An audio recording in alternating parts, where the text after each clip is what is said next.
I don't know, it's gonna be pretty hard to top the other Supergirl movie. You love me. With all my heart forever.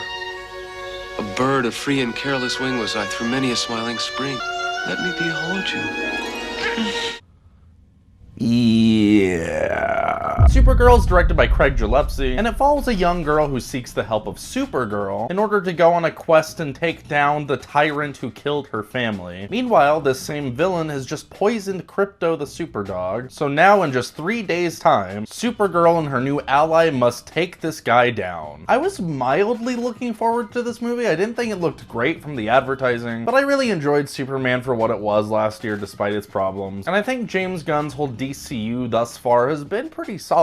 Especially Creature Commandos, by the way. Highly recommend that show. Think it's super underrated. Overall, I guess I thought this movie was fine, but definitely not the greatest, most memorable experience. I will say Millie Alcock kills it in the role. She is a great Supergirl, and I think she's a really fun protagonist. I think it's fun having a main character in a superhero movie be so young, but also so messy and just drinking and partying all the time. I thought it added a fun, humorous energy to the movie. Almost wish we stuck with that tone that was present within like the very early portion of the film. Because yeah, as it starts off, there is a bit of this punk rock personality present, and the movie's not taking itself too seriously, and you just kind of see her being a total wreck. I was kind of on board for that, but the longer the movie goes on, the more seriously it takes itself. Sometimes that works, a lot of the times it really doesn't quite come together. Additionally, I'll say whenever Jason Momoa as Lobo comes in, he's pretty awesome. He's a very fun character. I'd say he pretty much steals every scene he's in, and every time he's integrated into the plot, it brings a nice spark of fun I feel like this movie could use a little bit more of, because tonally, this is surprisingly much darker than Superman.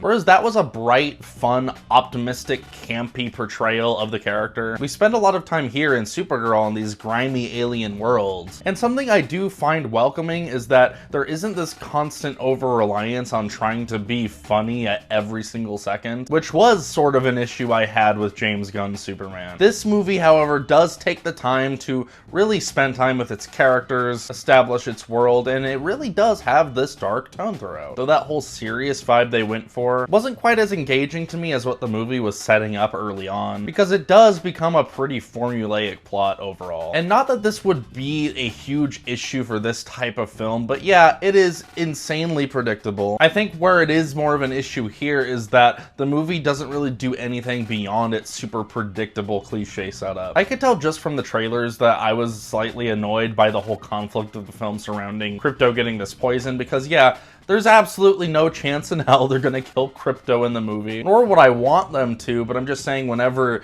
this film's main conflict centers around that, there are points in the movie where I am just kind of waiting for them to get from point A to point B because I know where it's going. And speaking of Krypto, yeah, he's barely in the movie because Krypto isn't along on this journey with these characters. You feel very distant from that problem. He's just sleeping in some alien doctor's office somewhere. And the movie doesn't even ever cut back to him while he's on that other planet. What the movie does instead, which I find kind of unintentionally funny, is it has this really dumb visual narrative device where Supergirl has this stopwatch that has a picture of Krypto. Meanwhile, it's literally counting down the amount of hours he has left. And that's just such a movie thing, so she can look at it and us as the audience can see how much time is remaining. Another critique I have of this movie is for being an action-adventure space opera. I felt the action in the movie lacked any real weight. I never felt any intensity or stakes. And while it wasn't shot poorly, I do think it was edited very awkward, and there were a lot of cuts that sort of disrupted the flow of the action and also made me at times confused as to what was going on. I'd say unfortunately this film's third act is probably the worst part. And even during the explosive action happening in the climax, I kind of just found myself waiting for the movie to get it over with and for it to wrap up so we could all go home, which is something you never want to be feeling during the climax of a film. While a lot of the needle drops in this movie I thought worked pretty well tonally, there is a really weird out of place song that plays at a certain point in this third act battle sequence that's like trying to be dramatic and cool, but it just completely missed the mark for me. I guess another thing I heard going into this movie a lot of other people saying was that just from watching the trailers alone, this movie seemed to be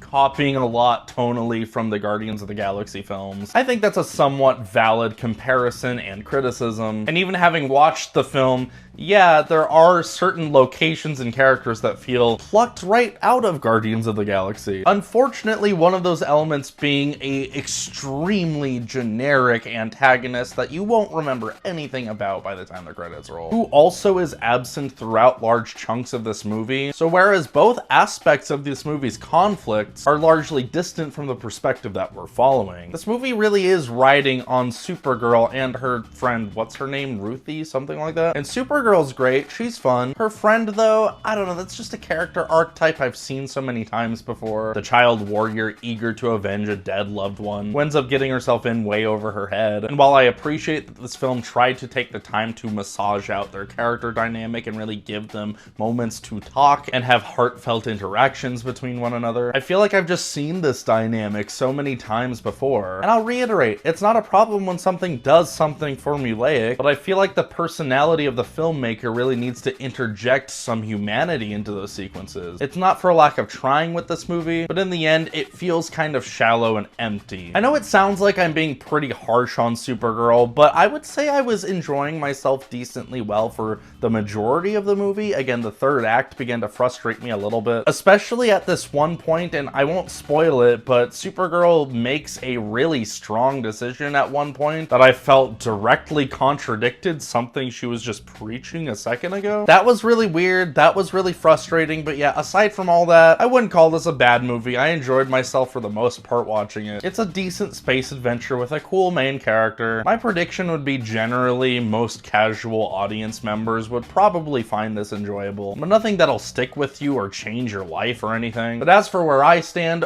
overall, I'm gonna give Supergirl a 5 out of 10. Thanks for watching, guys. Hope you have a good one.